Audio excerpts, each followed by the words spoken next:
우리가 무언가를 멀다고 느낄 때 그 거리는 과연 발밑의 땅에만 존재하는 것일까요? 아니면 우리 마음 속에 존재하는 것일까요? 때로 우리는 가고 싶은 곳이 너무 멀다는 이유로, 배우고 싶은 진리가 너무 어렵다는 이유로 쉽게 발걸음을 돌리곤 합니다. 하지만 인류의 역사 속에는 진정한 가치를 찾아 나선 위대한 여정들이 있었습니다. 지금으로부터 약 1400년 전 당나라에 한 스님이 있었습니다. 그의 이름은 현장. 우리에게는 손오공과 저팔계, 사오정을 데리고 서역으로 떠났던 삼장법사로 더 잘 알려져 있죠. 그는 부처님의 진짜 가르침을 직접 구하기 위해 험난한 사막과 눈 덮인 산맥을 넘어 머나먼 인도까지 길을 떠났습니다. 비행기도 기차도 없던 시절, 오직 두 발과 말 한 필에 의지한 채 목숨을 건 수만 리의 길이었습니다. 그가 그 길을 멀다고만 생각했다면 과연 그 위대한 여정을 끝마칠 수 있었을까요? 아마도 그의 마음은 이미 경전이 있는 곳에 가 있었기에 한 걸음 한 걸음이 고통이 아닌 환희와 행복으로 가득했을 것입니다. 결국 모든 것은 마음의 거리에 달려있는 것이지요. 오늘 이 자리에 귀한 시간을 내어주신 여러분의 마음도 진리를 향한 행복한 발걸음이리라 생각합니다. 그런데 현장법사의 여정에는 아주 흥미로운 일화가 하나 전해집니다. 그가 온갖 고난 끝에 귀한 불경들을 얻어 당나라로 돌아오는 길이었습니다. 갑자기 거센 비바람이 몰아쳐 말에 싣고 있던 경전 꾸러미가 풀어지며 바람에 흩날리기 시작했습니다. 목숨처럼 여겼던 경전들이 젖고 흩어지는 것을 본 그는 황급히 그것들을 붙잡으려 했습니다. 그런데 펼쳐진 경전의 페이지를 본 순간 그는 그 자리에 얼어붙고 말았습니다. 놀랍게도 경전에는 아무 글자도 쓰여 있지 않은 백지였던 것입니다. 이 이야기는 우리에게 깊은 질문을 던집니다. 현장법사가 그토록 험난한 길을 걸어 가져오려 했던 것은 과연 무엇이었을까요? 종이 위에 적힌 글자였을까요? 아니면 그 글자를 넘어선 무언가였을까요? 사실 부처님의 가르침, 불교의 핵심은 놀라울 만큼 단순하고 명쾌한 것일지 모릅니다. 불교의 핵심 경전 중 하나인 금강경을 떠올려 보십시오. 금강경은 부처님과 그의 뛰어난 제자 수보리가 나눈 대화를 기록한 것입니다. 우리가 소리내어 금강경 전체를 읽는 데 걸리는 시간은 보통 30분 남짓입니다. 생각해 보십시오. 단 30분간의 대화였습니다. 그 대화를 듣고 그 자리에 있던 수많은 대중들은 환희신수봉행, 즉 기쁜 마음으로 믿고 받아들여 받들어 행했다고 경전은 전합니다. 그런데 우리는 어떻습니까? 그 30분짜리 대화를 이해하기 위해 수십 년, 아니 평생을 공부하고 또 공부합니다. 그런데도 여전히 어렵게만 느껴집니다. 어째서 이런 일이 벌어지는 것일까요? 어느 큰 스님께서는 이렇게 말씀하셨습니다. 불교는 본래 쉬운 것이다. 하지만 사람들이 그것을 너무 어렵게 풀어서 이야기하는 바람에 모두가 어렵다고 느끼게 되었다. 이것이 참으로 안타깝다. 마치 아픈 고양이에게 약을 먹이는 것과 같습니다. 고양이는 쓴 약을 먹으려 하지 않죠. 그래서 우리는 약에 고양이가 좋아하는 생선 비린내를 묻혀서 줍니다. 하지만 약보다 비린내가 너무 강해지면 어떻게 될까요? 고양이는 맛있는 비린내만 핥아먹고 정작 몸에 필요한 약은 뱉어버릴지도 모릅니다. 어쩌면 우리는 부처님의 가르침이라는 약의 본질보다 재미있는 이야기, 신비로운 현상, 철학적인 해석이라는 비린내에 더 집중해왔는지도 모릅니다. 듣기에는 즐겁고 흥미로울지 몰라도 정작 삶을 변화시키는 약효는 얻지 못한 채 말입니다. 오늘 저는 여러분과 함께 그 비린내 속에 감춰진 약의 본질, 즉 우리 삶을 관통하는 가장 단순하고도 강력한 법칙에 대해 이야기 나눠보고자 합니다. 제가 어릴 적 스승님과 함께 깊은 산골에 패가나 다름없는 암자에서 지낸 적이 있습니다. 우편 배달부조차 찾아오기 힘든 외딴 곳이었죠. 흙으로 지은 낡은 벽은 곳곳이 부서져 구멍이 나 있었습니다. 그곳에서 스님들과 함께 목탁을 치며 연부를 시작하면 정말 기이한 일이 벌어지곤 했습니다. 목탁 소리가 울려 퍼지기 시작하면 부서진 흙벽의 구멍 사이사이에서 수많은 뱀들이 스르르 기어나와 고개를 들고 우리를 쳐다보는 것이었습니다. 그 집에 오랫동안 살아왔던 터줏대감들이었겠지요. 하지만 사람과 뱀이 한 공간에 함께 살 수는 없는 노릇이었습니다. 그렇다고 생명을 해할 수도 없었기에 저희는 연부를 하다가 뱀이 나타나면 긴 집게로 조심스럽게 잡아 커다란 통 안에 넣었습니다. 연불이 끝날 때쯤이면 통은 뱀으로 가득 찼고 저희는 그 통을 들고 나가 산속에 풀어주곤 했습니다. 그런데 다음 날 다시 목탁을 치면 그 뱀들은 어김없이 다시 돌아왔습니다. 쫓아내면 돌아오고 또 쫓아내면 다시 돌아왔습니다. 이 이야기를 들으면서 우리는 삶의 어떤 모습을 떠올리게 됩니다. 때로 우리 삶은 의도하지 않은 방향으로 흘러가고 원치 않는 결과들이 뱀처럼 불쑥 찾아오곤 합니다. 그럴 때 우리는 습관처럼 누군가를 원망하고 탓할 대상을 찾습니다. 자식들은 부모를 탓합니다. 부모님이 조금만 더 부유했더라면, 조금만 더 좋은 환경을 만들어주셨더라면 내 인생이 이렇게 힘들지는 않았을 텐데 우리는 자신의 부족함이나 어리석음을 돌아보기 전에 너 때문에 이렇게 됐어라며 가장 가까운 사람에게 책임을 떠넘기곤 합니다. 불교에서는 이러한 행동과 그로 인해 발생하는 결과를 한 글자로 표현합니다. 바로 업입니다. 그리고 남을 탓하고 원망하는 마음에서 비롯된 나쁜 행동들은 악업이라 부릅니다. 반대로 감사하고 사랑하는 마음에서 비롯된 좋은 행동들은 선업이라 부르죠.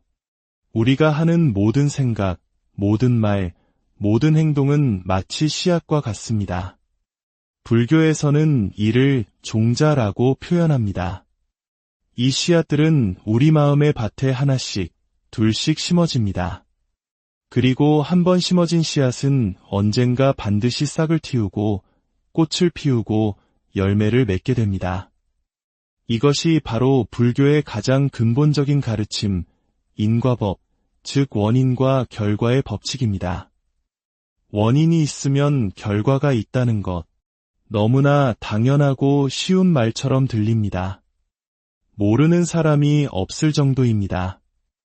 그런데 부처님께서는 왜 그토록 이 단순한 진리를 반복해서 강조하셨을까요? 여기에 아주 중요한 통찰이 숨어 있습니다.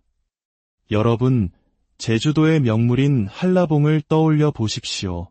그 노랗고 탐스러운 열매와 그 안에 숨겨진 작고 볼품없는 씨앗은 전혀 다른 모습을 하고 있습니다. 우리는 씨앗의 모양만 보고서는 그것이 장차 얼마나 달콤하고 향기로운 열매를 맺게 될지 결코 알 수 없습니다. 바로 이것입니다. 씨앗은 열매와 다르게 생겼습니다. 이것은 우리 삶에 그대로 적용됩니다. 지금 내가 심고 있는 이 행동의 씨앗이 미래에 얼마나 고통스러운 혹은 얼마나 행복한 결과를 가져올지 우리는 지금 당장은 알 수 없다는 뜻입니다. 결혼을 앞둔 젊은 연인들의 마음은 온통 핑크빛 하트 모양일 겁니다. 그 사랑의 씨앗은 너무나 달콤하고 아름답게 보입니다.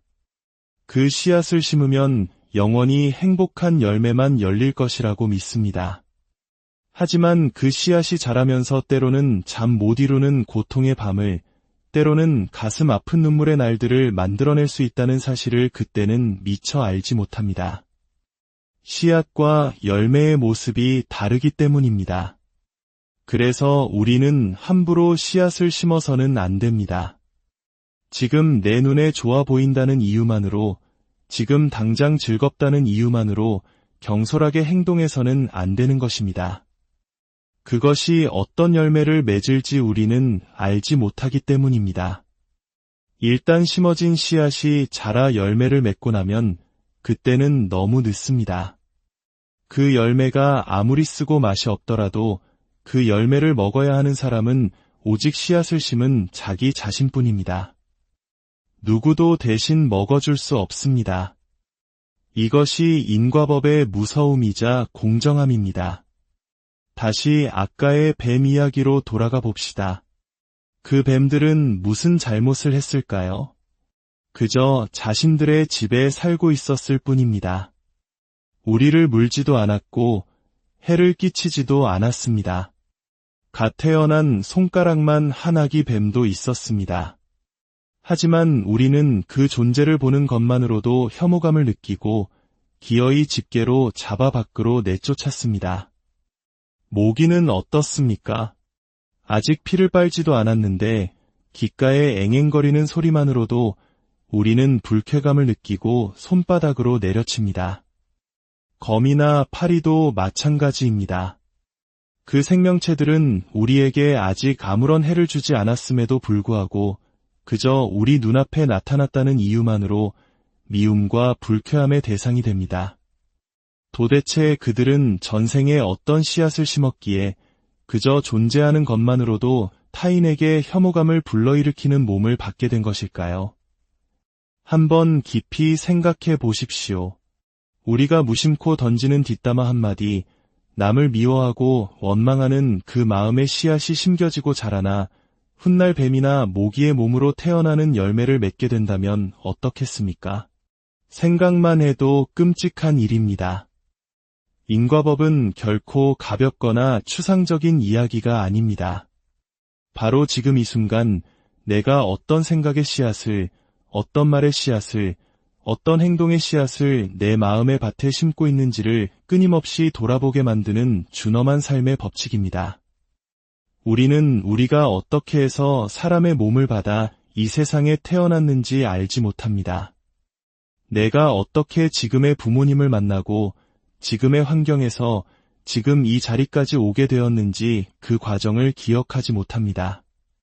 오는 길을 모르는 사람은 다시 그 길을 찾아갈 수 없습니다.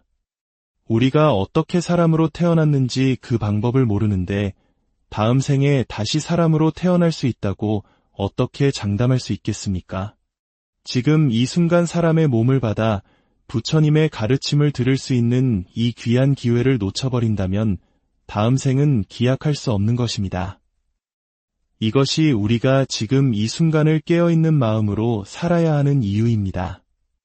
우리의 마음은 하나의 그릇과 같습니다.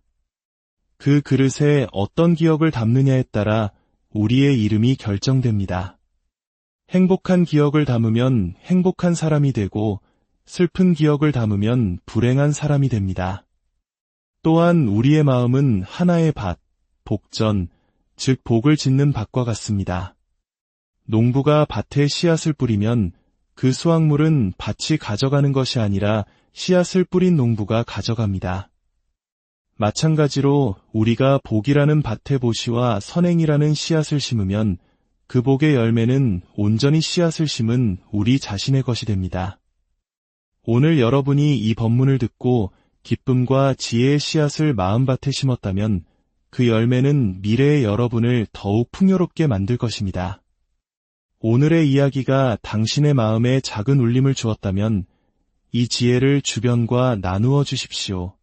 당신이 이 영상을 공유하고 채널을 구독하는 것은 더 많은 사람들의 마음밭에 좋은 씨앗을 함께 심는 것과 같습니다. 이 또한 당신의 귀한 선업이 될 것입니다. 부처님의 자비가 늘 당신과 함께하기를 기원합니다. 오늘 당신의 마음밭에는 어떤 씨앗, 우리가 무언가를 멀다고 느낄 때 그 거리는 과연 발밑의 땅에만 존재하는 것일까요? 아니면 우리 마음속에 존재하는 것일까요? 때로 우리는 가고 싶은 곳이 너무 멀다는 이유로, 배우고 싶은 진리가 너무 어렵다는 이유로 쉽게 발걸음을 돌리곤 합니다. 하지만 인류의 역사 속에는 진정한 가치를 찾아 나선 위대한 여정들이 있었습니다. 지금으로부터 약 1400년 전 당나라에 한 스님이 있었습니다. 그의 이름은 현장. 우리에게는 손오공과 저팔계, 사오정을 데리고 서역으로 떠났던 삼장법사로 더 잘 알려져 있죠. 그는 부처님의 진짜 가르침을 직접 구하기 위해 험난한 사막과 눈 덮인 산맥을 넘어 머나먼 인도까지 길을 떠났습니다. 비행기도 기차도 없던 시절 오직 두 발과 말 한 필에 의지한 채 목숨을 건 수만 리의 길이었습니다. 그가 그 길을 멀다고만 생각했다면 과연 그 위대한 여정을 끝마칠 수 있었을까요? 아마도 그의 마음은 이미 경전이 있는 곳에 가 있었기에 한 걸음 한 걸음이 고통이 아닌 환희와 행복으로 가득했을 것입니다. 결국 모든 것은 마음의 거리에 달려있는 것이지요. 오늘 이 자리에 귀한 시간을 내어주신 여러분의 마음도 진리를 향한 행복한 발걸음이리라 생각합니다. 그런데 현장법사의 여정에는 아주 흥미로운 일화가 하나 전해집니다. 그가 온갖 고난 끝에 귀한 불경들을 얻어 당나라로 돌아오는 길이었습니다. 갑자기 거센 비바람이 몰아쳐 말에 싣고 있던 경전 꾸러미가 풀어지며 바람에 흩날리기 시작했습니다. 목숨처럼 여겼던 경전들이 젖고 흩어지는 것을 본 그는 황급히 그것들을 붙잡으려 했습니다. 그런데 펼쳐진 경전의 페이지를 본 순간 그는 그 자리에 얼어붙고 말았습니다. 놀랍게도 경전에는 아무 글자도 쓰여 있지 않은 백지였던 것입니다. 이 이야기는 우리에게 깊은 질문을 던집니다. 현장법사가 그토록 험난한 길을 걸어 가져오려 했던 것은 과연 무엇이었을까요? 종이 위에 적힌 글자였을까요? 아니면 그 글자를 넘어선 무언가였을까요? 사실 부처님의 가르침, 불교의 핵심은 놀라울 만큼 단순하고 명쾌한 것일지 모릅니다. 불교의 핵심 경전 중 하나인 금강경을 떠올려 보십시오. 금강경은 부처님과 그의 뛰어난 제자 수보리가 나눈 대화를 기록한 것입니다. 우리가 소리내어 금강경 전체를 읽는 데 걸리는 시간은 보통 30분 남짓입니다. 생각해 보십시오.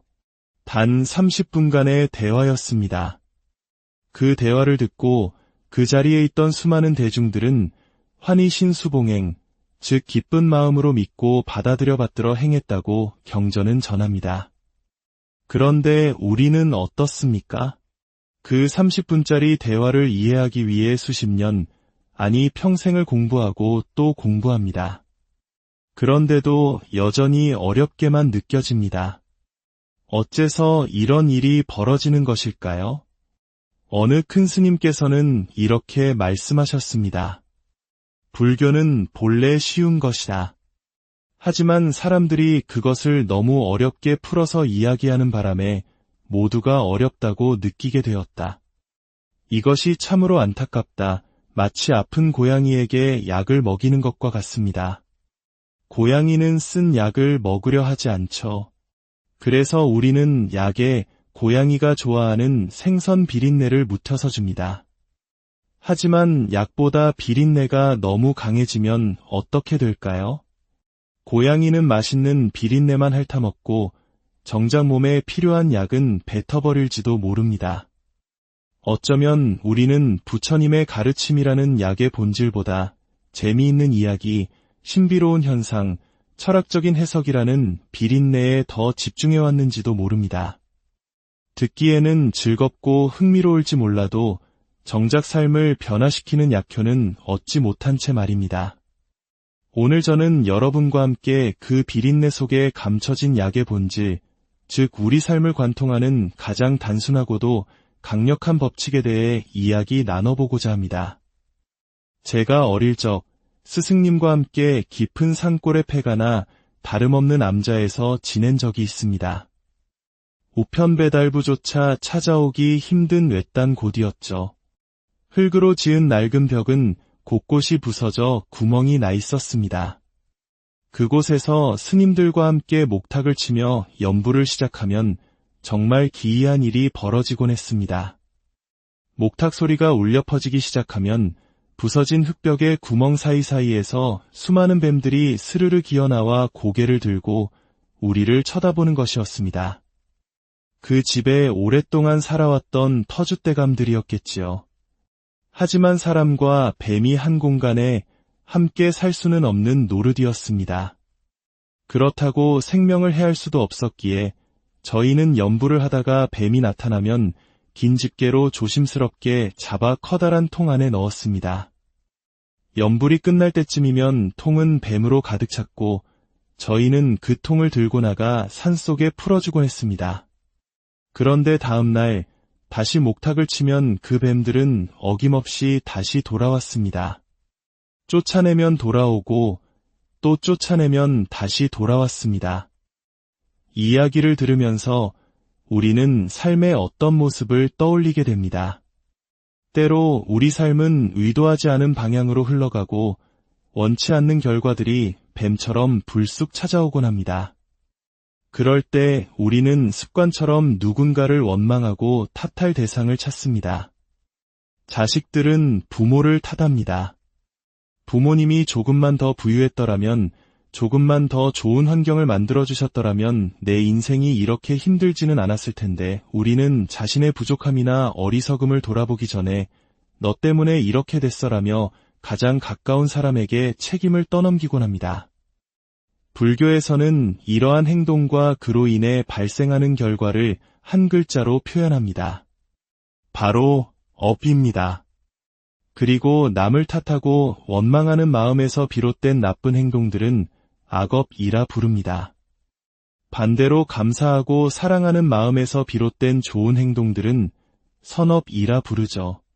우리가 하는 모든 생각, 모든 말, 모든 행동은 마치 씨앗과 같습니다. 불교에서는 이를 종자라고 표현합니다. 이 씨앗들은 우리 마음의 밭에 하나씩, 둘씩 심어집니다. 그리고 한 번 심어진 씨앗은 언젠가 반드시 싹을 틔우고 꽃을 피우고 열매를 맺게 됩니다. 이것이 바로 불교의 가장 근본적인 가르침, 인과법, 즉 원인과 결과의 법칙입니다. 원인이 있으면 결과가 있다는 것, 너무나 당연하고 쉬운 말처럼 들립니다. 모르는 사람이 없을 정도입니다. 그런데 부처님께서는 왜 그토록 이 단순한 진리를 반복해서 강조하셨을까요? 여기에 아주 중요한 통찰이 숨어 있습니다. 여러분, 제주도의 명물인 한라봉을 떠올려 보십시오. 그 노랗고 탐스러운 열매와 그 안에 숨겨진 작고 볼품없는 씨앗은 전혀 다른 모습을 하고 있습니다.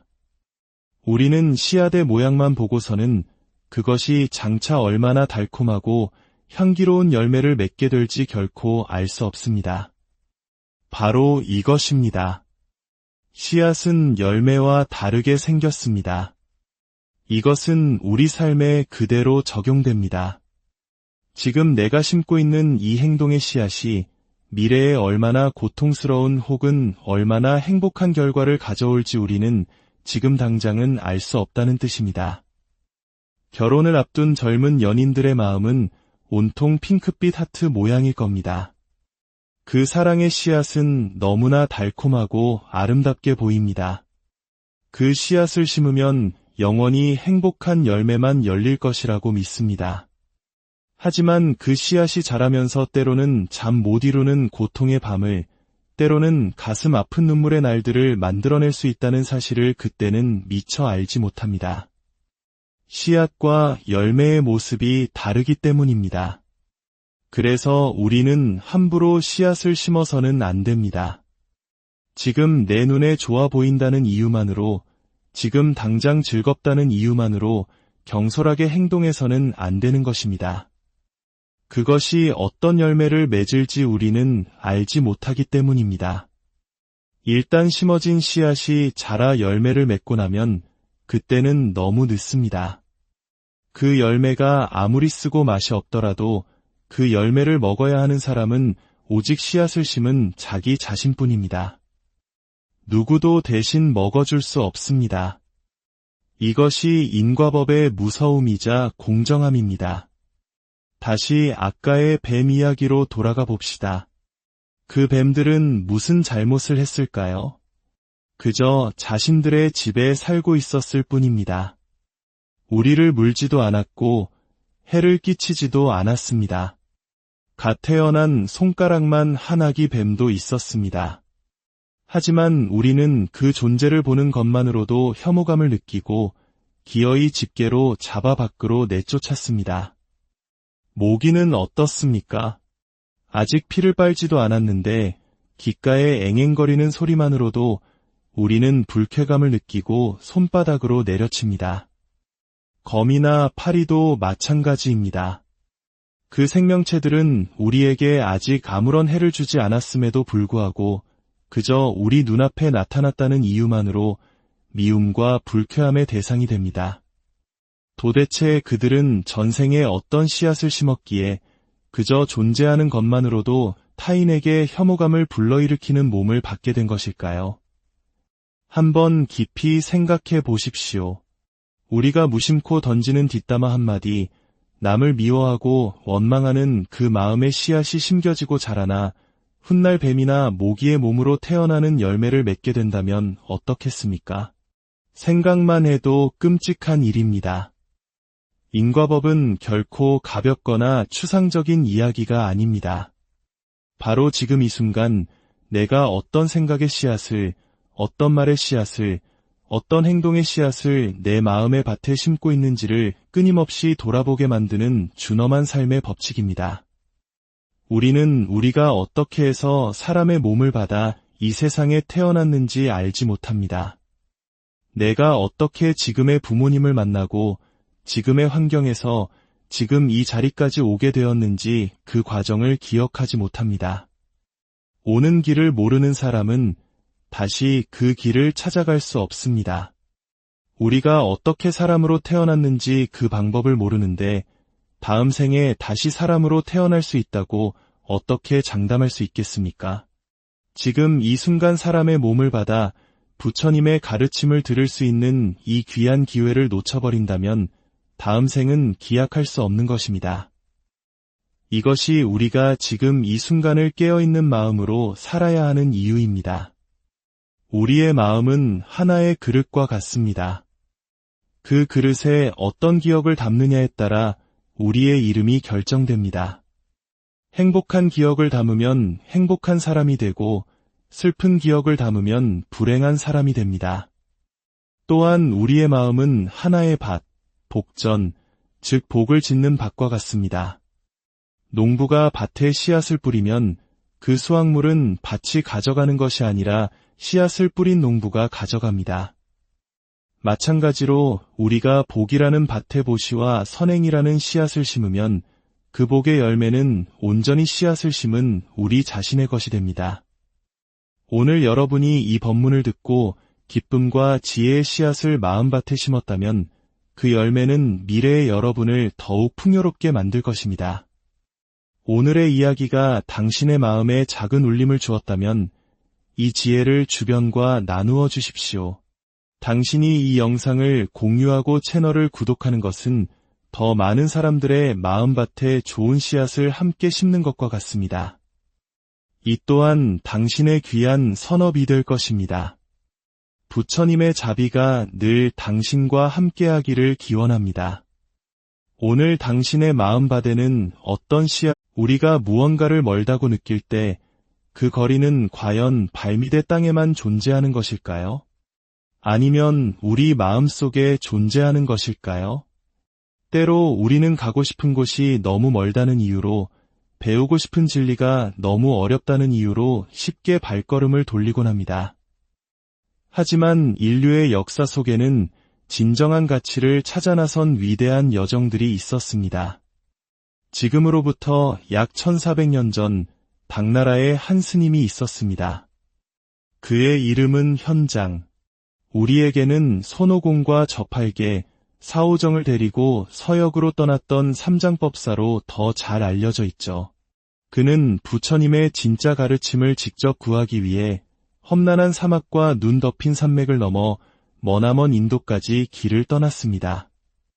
비행기도 기차도 없던 시절 오직 두 발과 말 한 필에 의지한 채 목숨을 건 수만 리의 길이었습니다. 그가 그 길을 멀다고만 생각했다면 과연 그 위대한 여정을 끝마칠 수 있었을까요? 아마도 그의 마음은 이미 경전이 있는 곳에 가 있었기에 한 걸음 한 걸음이 고통이 아닌 환희와 행복으로 가득했을 것입니다. 결국 모든 것은 마음의 거리에 달려있는 것이지요.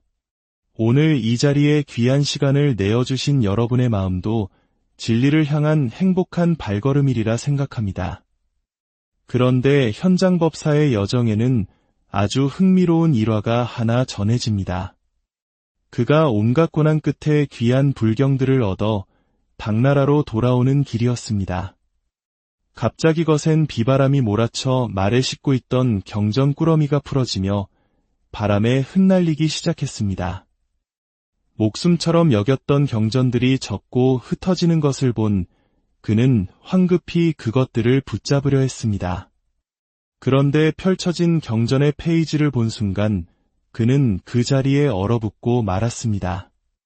놀랍게도 경전에는 아무 글자도 쓰여 있지 않은 백지였던 것입니다. 이 이야기는 우리에게 깊은 질문을 던집니다. 현장법사가 그토록 험난한 길을 걸어 가져오려 했던 것은 과연 무엇이었을까요? 종이 위에 적힌 글자였을까요? 아니면 그 글자를 넘어선 무언가였을까요? 사실 부처님의 가르침, 불교의 핵심은 놀라울 만큼 단순하고 명쾌한 것일지 모릅니다. 불교의 핵심 경전 중 하나인 금강경을 떠올려 보십시오. 금강경은 부처님과 그의 뛰어난 제자 수보리가 나눈 대화를 기록한 것입니다. 우리가 소리내어 금강경 전체를 읽는데 걸리는 시간은 보통 30분 남짓입니다. 생각해 보십시오. 단 30분간의 대화였습니다. 그 대화를 듣고 그 자리에 있던 수많은 대중들은 환희신수봉행, 즉 기쁜 마음으로 믿고 받아들여 받들어 행했다고 경전은 전합니다. 그런데 우리는 어떻습니까? 그 30분짜리 대화를 이해하기 위해 수십 년, 아니 평생을 공부하고 또 공부합니다. 그런데도 여전히 어렵게만 느껴집니다. 어째서 이런 일이 벌어지는 것일까요? 어느 큰 스님께서는 이렇게 말씀하셨습니다. 불교는 본래 쉬운 것이다.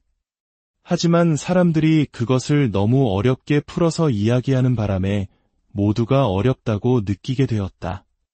이것이 참으로 안타깝다. 마치 아픈 고양이에게 약을 먹이는 것과 같습니다. 고양이는 쓴 약을 먹으려 하지 않죠. 그래서 우리는 약에 고양이가 좋아하는 생선 비린내를 묻혀서 줍니다. 하지만 약보다 비린내가 너무 강해지면 어떻게 될까요? 고양이는 맛있는 비린내만 핥아먹고 정작 몸에 필요한 약은 뱉어버릴지도 모릅니다. 어쩌면 우리는 부처님의 가르침이라는 약의 본질보다 재미있는 이야기, 신비로운 현상, 철학적인 해석이라는 비린내에 더 집중해왔는지도 모릅니다. 듣기에는 즐겁고 흥미로울지 몰라도 정작 삶을 변화시키는 약효는 얻지 못한 채 말입니다. 오늘 저는 여러분과 함께 그 비린내 속에 감춰진 약의 본질, 즉 우리 삶을 관통하는 가장 단순하고도 강력한 법칙에 대해 이야기 나눠보고자 합니다. 제가 어릴 적 스승님과 함께 깊은 산골의 폐가나 다름없는 암자에서 지낸 적이 있습니다. 우편배달부조차 찾아오기 힘든 외딴 곳이었죠. 흙으로 지은 낡은 벽은 곳곳이 부서져 구멍이 나 있었습니다. 그곳에서 스님들과 함께 목탁을 치며 연부를 시작하면 정말 기이한 일이 벌어지곤 했습니다. 목탁 소리가 울려 퍼지기 시작하면 부서진 흙벽의 구멍 사이사이에서 수많은 뱀들이 스르르 기어나와 고개를 들고 우리를 쳐다보는 것이었습니다. 그 집에 오랫동안 살아왔던 터줏대감들이었겠지요. 하지만 사람과 뱀이 한 공간에 함께 살 수는 없는 노릇이었습니다. 그렇다고 생명을 해할 수도 없었기에 저희는 연부를 하다가 뱀이 나타나면 긴 집게로 조심스럽게 잡아 커다란 통 안에 넣었습니다. 연불이 끝날 때쯤이면 통은 뱀으로 가득 찼고 저희는 그 통을 들고 나가 산속에 풀어주곤 했습니다. 그런데 다음 날 다시 목탁을 치면 그 뱀들은 어김없이 다시 돌아왔습니다. 쫓아내면 돌아오고 또 쫓아내면 다시 돌아왔습니다. 이 이야기를 들으면서 우리는 삶의 어떤 모습을 떠올리게 됩니다. 때로 우리 삶은 의도하지 않은 방향으로 흘러가고 원치 않는 결과들이 뱀처럼 불쑥 찾아오곤 합니다. 그럴 때 우리는 습관처럼 누군가를 원망하고 탓할 대상을 찾습니다. 자식들은 부모를 탓합니다. 부모님이 조금만 더 부유했더라면, 조금만 더 좋은 환경을 만들어주셨더라면 내 인생이 이렇게 힘들지는 않았을 텐데, 우리는 자신의 부족함이나 어리석음을 돌아보기 전에 너 때문에 이렇게 됐어라며 가장 가까운 사람에게 책임을 떠넘기곤 합니다. 불교에서는 이러한 행동과 그로 인해 발생하는 결과를 한 글자로 표현합니다. 바로 업입니다. 그리고 남을 탓하고 원망하는 마음에서 비롯된 나쁜 행동들은 악업이라 부릅니다. 반대로 감사하고 사랑하는 마음에서 비롯된 좋은 행동들은 선업이라 부르죠. 우리가 하는 모든 생각, 모든 말, 모든 행동은 마치 씨앗과 같습니다. 불교에서는 이를 종자라고 표현합니다. 이 씨앗들은 우리 마음의 밭에 하나씩, 둘씩 심어집니다. 그리고 한 번 심어진 씨앗은 언젠가 반드시 싹을 틔우고 꽃을 피우고 열매를 맺게 됩니다. 이것이 바로 불교의 가장 근본적인 가르침, 인과법, 즉 원인과 결과의 법칙입니다. 원인이 있으면 결과가 있다는 것, 너무나 당연하고 쉬운 말처럼 들립니다. 모르는 사람이 없을 정도입니다. 그런데 부처님께서는 왜 그토록 이 단순한 진리를 반복해서 강조하셨을까요? 여기에 아주 중요한 통찰이 숨어 있습니다. 여러분, 제주도의 명물인 한라봉을 떠올려 보십시오. 그 노랗고 탐스러운 열매와 그 안에 숨겨진 작고 볼품없는 씨앗은 전혀 다른 모습을 하고 있습니다. 우리는 씨앗의 모양만 보고서는 그것이 장차 얼마나 달콤하고 향기로운 열매를 맺게 될지 결코 알 수 없습니다. 바로 이것입니다. 씨앗은 열매와 다르게 생겼습니다.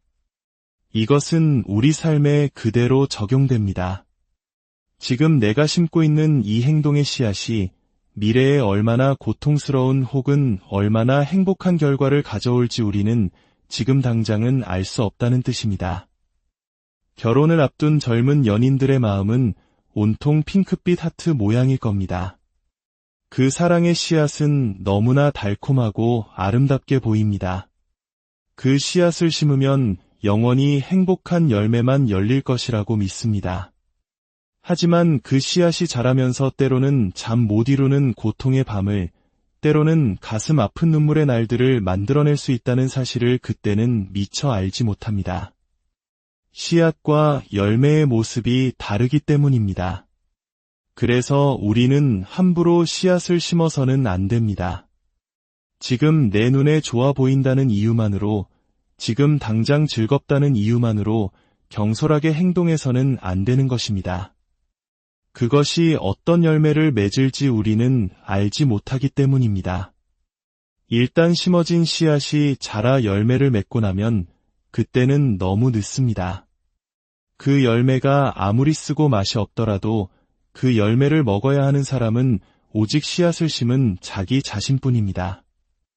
누구도 대신 먹어줄 수 없습니다. 이것이 인과법의 무서움이자 공정함입니다. 다시 아까의 뱀 이야기로 돌아가 봅시다. 그 뱀들은 무슨 잘못을 했을까요? 그저 자신들의 집에 살고 있었을 뿐입니다. 우리를 물지도 않았고 해를 끼치지도 않았습니다. 갓 태어난 손가락만 한 아기 뱀도 있었습니다. 하지만 우리는 그 존재를 보는 것만으로도 혐오감을 느끼고 기어이 집게로 잡아 밖으로 내쫓았습니다. 모기는 어떻습니까? 아직 피를 빨지도 않았는데 귓가에 앵앵거리는 소리만으로도 우리는 불쾌감을 느끼고 손바닥으로 내려칩니다. 거미나 파리도 마찬가지입니다. 그 생명체들은 우리에게 아직 아무런 해를 주지 않았음에도 불구하고 그저 우리 눈앞에 나타났다는 이유만으로 미움과 불쾌함의 대상이 됩니다. 도대체 그들은 전생에 어떤 씨앗을 심었기에 그저 존재하는 것만으로도 타인에게 혐오감을 불러일으키는 몸을 받게 된 것일까요? 한번 깊이 생각해 보십시오.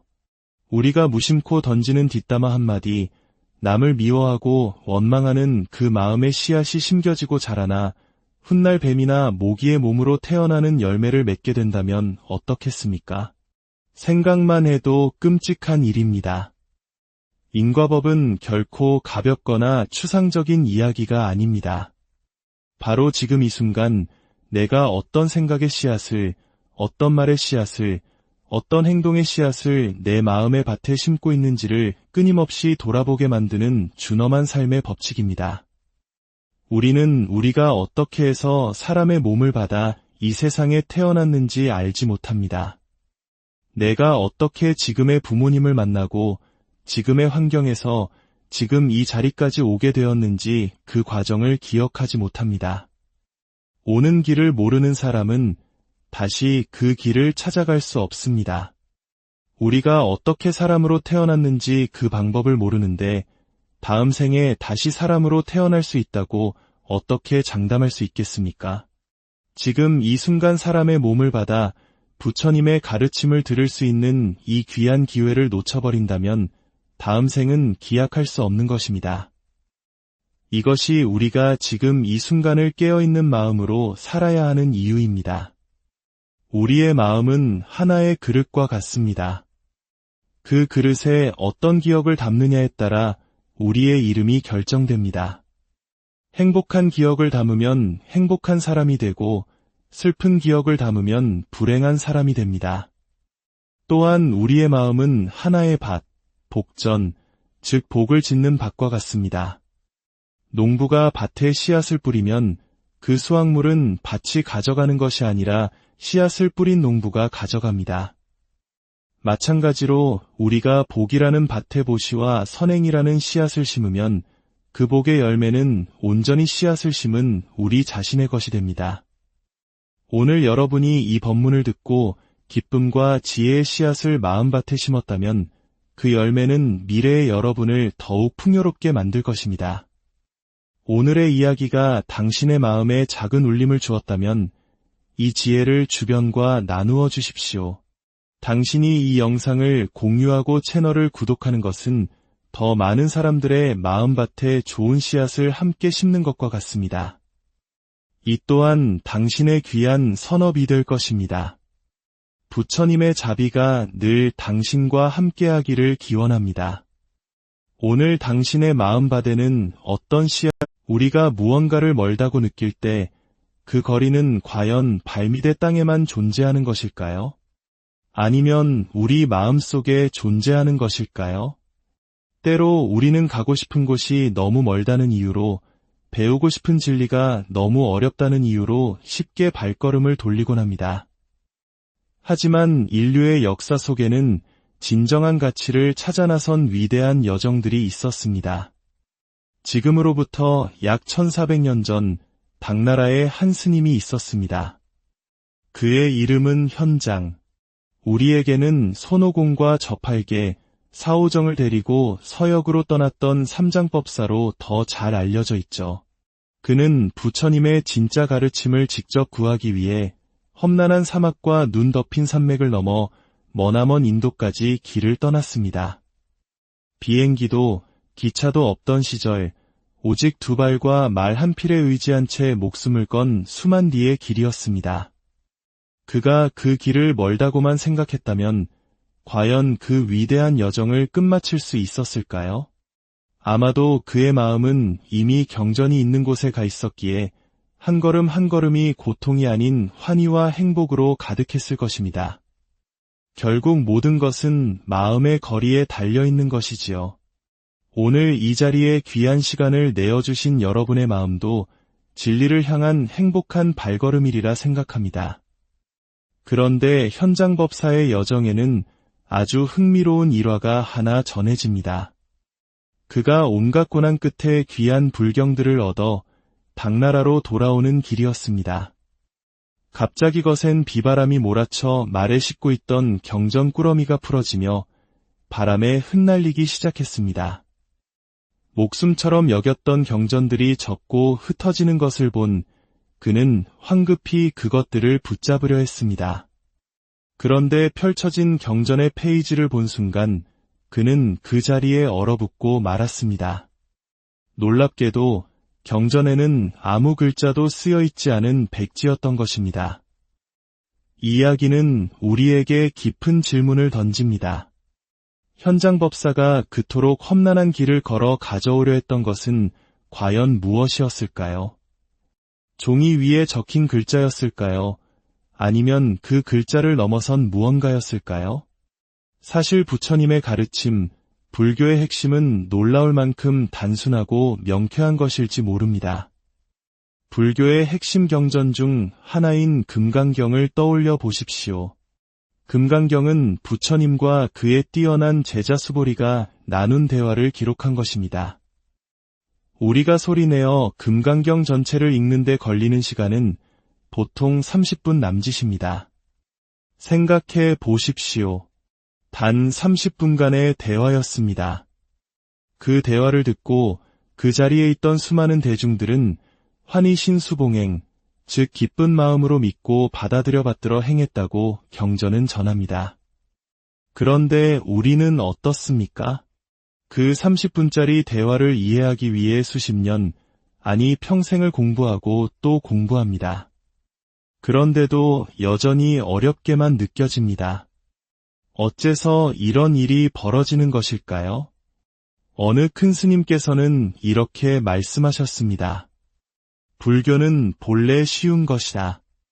하지만 사람들이 그것을 너무 어렵게 풀어서 이야기하는 바람에 모두가 어렵다고 느끼게 되었다.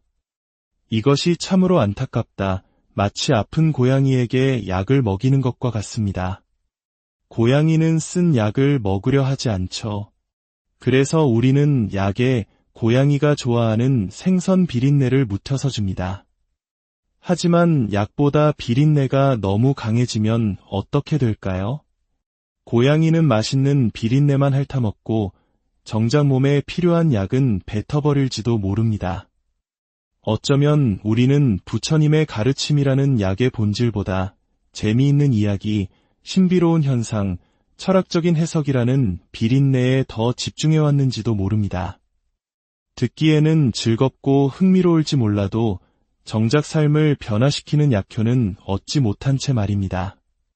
오늘 저는 여러분과 함께 그 비린내 속에 감춰진 약의 본질, 즉 우리 삶을 관통하는 가장 단순하고도 강력한 법칙에 대해 이야기 나눠보고자 합니다.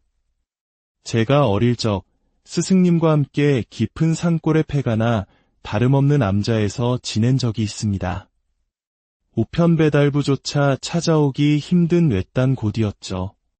흙으로 지은 낡은 벽은 곳곳이 부서져 구멍이 나 있었습니다. 그곳에서 스님들과 함께 목탁을 치며 연부를 시작하면 정말 기이한 일이 벌어지곤 했습니다. 목탁 소리가 울려 퍼지기 시작하면 부서진 흙벽의 구멍 사이사이에서 수많은 뱀들이 스르르 기어나와 고개를 들고 우리를 쳐다보는 것이었습니다. 그 집에 오랫동안 살아왔던 터줏대감들이었겠지요. 하지만 사람과 뱀이 한 공간에 함께 살 수는 없는 노릇이었습니다. 그렇다고 생명을 해할 수도 없었기에 저희는 연부를 하다가 뱀이 나타나면 긴 집게로 조심스럽게 잡아 커다란 통 안에 넣었습니다. 연불이 끝날 때쯤이면 통은 뱀으로 가득 찼고 저희는 그 통을 들고 나가 산속에 풀어주곤 했습니다. 그런데 다음 날 다시 목탁을 치면 그 뱀들은 어김없이 다시 돌아왔습니다. 쫓아내면 돌아오고 또 쫓아내면 다시 돌아왔습니다. 이 이야기를 들으면서 우리는 삶의 어떤 모습을 떠올리게 됩니다. 때로 우리 삶은 의도하지 않은 방향으로 흘러가고 원치 않는 결과들이 뱀처럼 불쑥 찾아오곤 합니다. 그럴 때 우리는 습관처럼 누군가를 원망하고 탓할 대상을 찾습니다. 자식들은 부모를 탓합니다. 부모님이 조금만 더 부유했더라면, 조금만 더 좋은 환경을 만들어주셨더라면 내 인생이 이렇게 힘들지는 않았을 텐데, 우리는 자신의 부족함이나 어리석음을 돌아보기 전에 너 때문에 이렇게 됐어라며 가장 가까운 사람에게 책임을 떠넘기곤 합니다. 불교에서는 이러한 행동과 그로 인해 발생하는 결과를 한 글자로 표현합니다. 바로 업입니다. 그리고 남을 탓하고 원망하는 마음에서 비롯된 나쁜 행동들은 악업이라 부릅니다. 반대로 감사하고 사랑하는 마음에서 비롯된 좋은 행동들은 선업이라 부르죠. 우리가 하는 모든 생각, 모든 말, 모든 행동은 마치 씨앗과 같습니다. 불교에서는 이를 종자라고 표현합니다. 이 씨앗들은 우리 마음의 밭에 하나씩, 둘씩 심어집니다. 그리고 한 번 심어진 씨앗은 언젠가 반드시 싹을 틔우고 꽃을 피우고 열매를 맺게 됩니다. 이것이 바로 불교의 가장 근본적인 가르침, 인과법, 즉 원인과 결과의 법칙입니다. 원인이 있으면 결과가 있다는 것, 너무나 당연하고 쉬운 말처럼 들립니다. 모르는 사람이 없을 정도입니다. 그런데 부처님께서는 왜 그토록 이 단순한 진리를 반복해서 강조하셨을까요? 여기에 아주 중요한 통찰이 숨어 있습니다. 여러분, 제주도의 명물인 한라봉을 떠올려 보십시오. 그 노랗고 탐스러운 열매와 그 안에 숨겨진 작고 볼품없는 씨앗은 전혀 다른 모습을 하고 있습니다. 우리는 씨앗의 모양만 보고서는 그것이 장차 얼마나 달콤하고 향기로운 열매를 맺게 될지 결코 알 수 없습니다. 바로 이것입니다. 씨앗은 열매와 다르게 생겼습니다. 이것은 우리 삶에 그대로 적용됩니다. 지금 내가 심고 있는 이 행동의 씨앗이 미래에 얼마나 고통스러운 혹은 얼마나 행복한 결과를 가져올지 우리는 지금 당장은 알 수 없다는 뜻입니다. 결혼을 앞둔 젊은 연인들의 마음은 온통 핑크빛 하트 모양일 겁니다. 그 사랑의 씨앗은 너무나 달콤하고 아름답게 보입니다. 그 씨앗을 심으면 영원히 행복한 열매만 열릴 것이라고 믿습니다. 하지만 그 씨앗이 자라면서 때로는 잠 못 이루는 고통의 밤을, 때로는 가슴 아픈 눈물의 날들을 만들어낼 수 있다는 사실을 그때는 미처 알지 못합니다. 씨앗과 열매의 모습이 다르기 때문입니다. 그래서 우리는 함부로 씨앗을 심어서는 안 됩니다. 지금 내 눈에 좋아 보인다는 이유만으로, 지금 당장 즐겁다는 이유만으로 경솔하게 행동해서는 안 되는 것입니다. 그것이 어떤 열매를 맺을지 우리는 알지 못하기 때문입니다. 일단 심어진 씨앗이 자라 열매를 맺고 나면 그때는 너무 늦습니다. 그 열매가 아무리 쓰고 맛이 없더라도 그 열매를 먹어야 하는 사람은 오직 씨앗을 심은 자기 자신뿐입니다. 누구도 대신 먹어줄 수 없습니다. 이것이 인과법의 무서움이자 공정함입니다.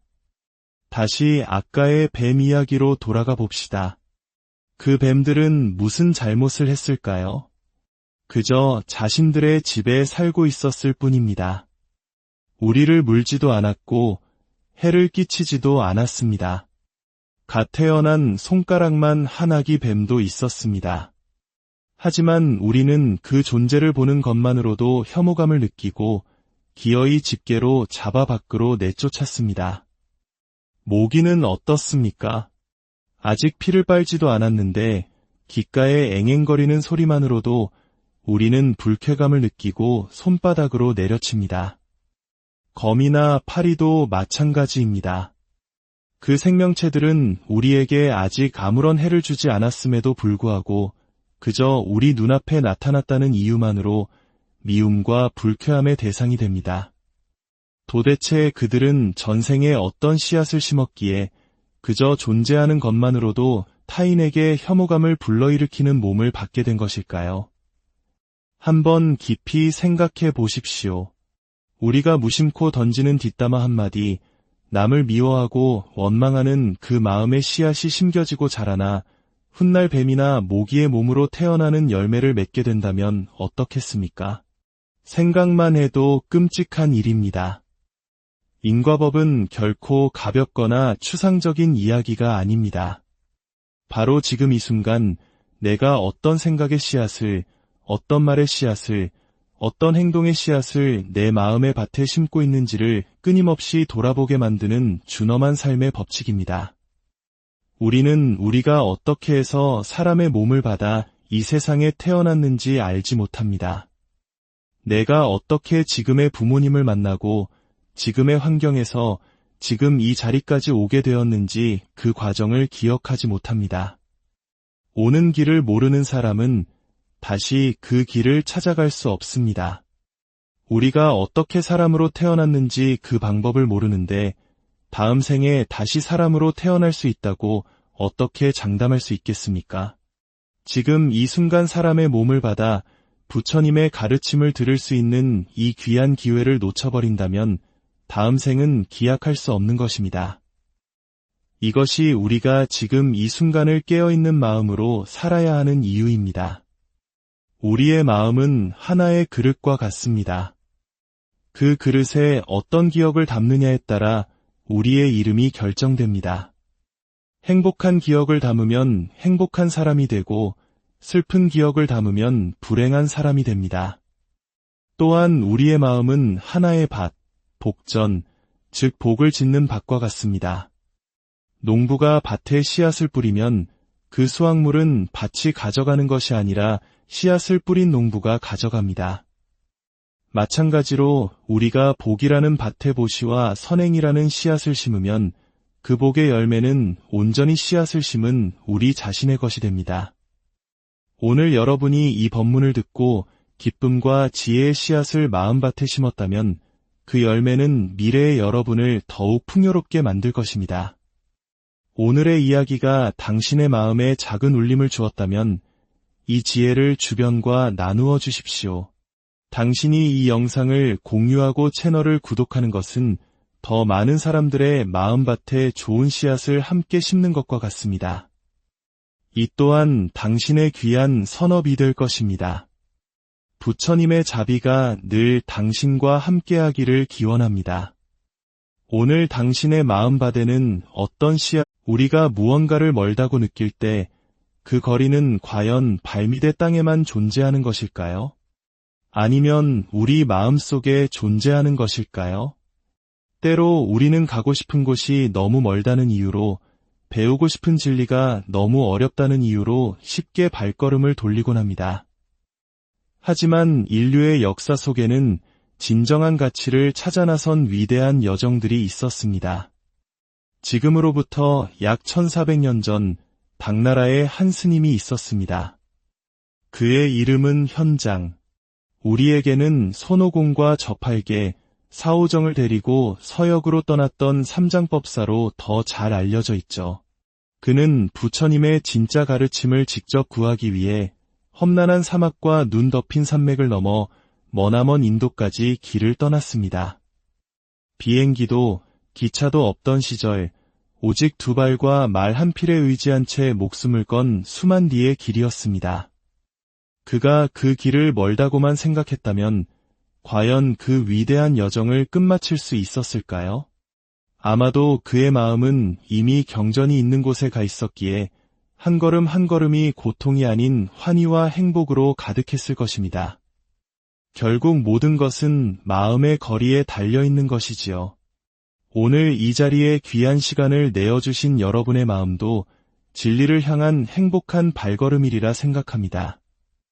그런데 현장법사의 여정에는 아주 흥미로운 일화가 하나 전해집니다.